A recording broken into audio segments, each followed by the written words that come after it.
മഴ കളിമുടക്കാൻ നോക്കിയെങ്കിലും രാജസ്ഥാൻ റോയൽസിന്റെ വിശ്വരൂപത്തിന് മുന്നിൽ മുംബൈ ഇന്ത്യൻസ് പാടെ തകർന്നു. 11 ഓവറായി ചുരുങ്ങിയ പോരാട്ടത്തിൽ റൺമല തീർത്ത രാജസ്ഥാൻ 27 റൺസിന്റെ തകർപ്പൻ വിജയമാണ് സ്വന്തമാക്കിയത്. ഈ സീസണിലെ തുടർച്ചയായ 3ാം വിജയത്തോടെ പോയിന്റ് പട്ടികയിൽ രാജകീയമായി 1ാം സ്ഥാനത്തെത്താനും റോയൽസിനായി. ആദ്യം ബാറ്റ് ചെയ്തത് രാജസ്ഥാനു വേണ്ടി വൈഭവ് എന്ന യുവതാരം ക്രീസിൽ തീപ്പൊരി പടർത്തി.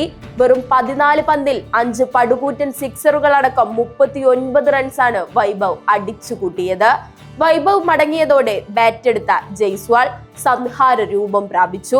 32 പന്തിൽ നിന്ന് 77 റൺസുമായി അവസാന പന്ത് വരെ ജയ്സ്വാൾ ഉറച്ചു നിന്നപ്പോൾ രാജസ്ഥാൻ സ്കോർ ബോർഡിൽ തെളിഞ്ഞത് 150.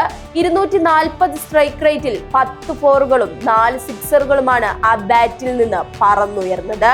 മറുപടി ബാറ്റിംഗിൽ 151 റൺസ് ലക്ഷ്യമിട്ടിറങ്ങിയ മുംബൈക്ക് വിക്കറ്റുകൾ കാത്തു സൂക്ഷിക്കാനായില്ല. ആദ്യ 5 ഓവറിൽ തന്നെ 5 വിക്കറ്റുകൾ നഷ്ടപ്പെട്ടതോടെ മുംബൈയുടെ പോരാട്ടം വെറും ചടങ്ങായി മാറി. രോഹിത് ശർമ്മ, ഹർദിക് പാണ്ഡ്യ, സൂര്യകുമാർ യാദവ് തുടങ്ങിയ വമ്പന്മാരെയെല്ലാം 2 അക്കം കാണുന്നതിനു മുൻപ് തന്നെ റോയൽസ് ബൗളർമാർ തിരിച്ചയച്ചു. 9 വിക്കറ്റ് നഷ്ടത്തിൽ പൊരുതി നോക്കിയെങ്കിലും മുംബൈക്ക് അടിയറവ് പറയേണ്ടി വന്നു. മുംബൈയുടെ കരുത്തുറ്റ ബാറ്റിംഗ് നിരയെ വെറും കാഴ്ചക്കാരാക്കി മാറ്റിയ രാജസ്ഥാൻ ബൗളർമാരുടെ പ്രകടനം എടുത്തു പറയേണ്ടതാണ്. കൃത്യമായ ലൈനിലും ലെങ്തിലും പന്തെറിഞ്ഞ അവർ ഹർദിക്കിനും സൂര്യയ്ക്കും ആധിപത്യം സ്ഥാപിക്കാൻ ഒരു പഴുതും നൽകിയിട്ടില്ല.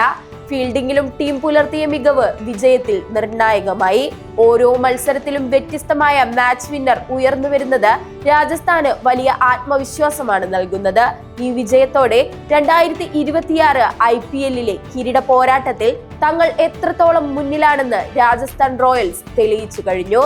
റിയാൻ പരാഗിന്റെ തന്ത്രപരമായ നീക്കങ്ങളും യുവതാരങ്ങളുടെ ചടുലതയും ഒത്തുചേർന്നപ്പോൾ നീലപ്പട നിഷ്പ്രഭമായി. രാജസ്ഥാൻ കുതിപ്പ് തുടരുകയാണ്.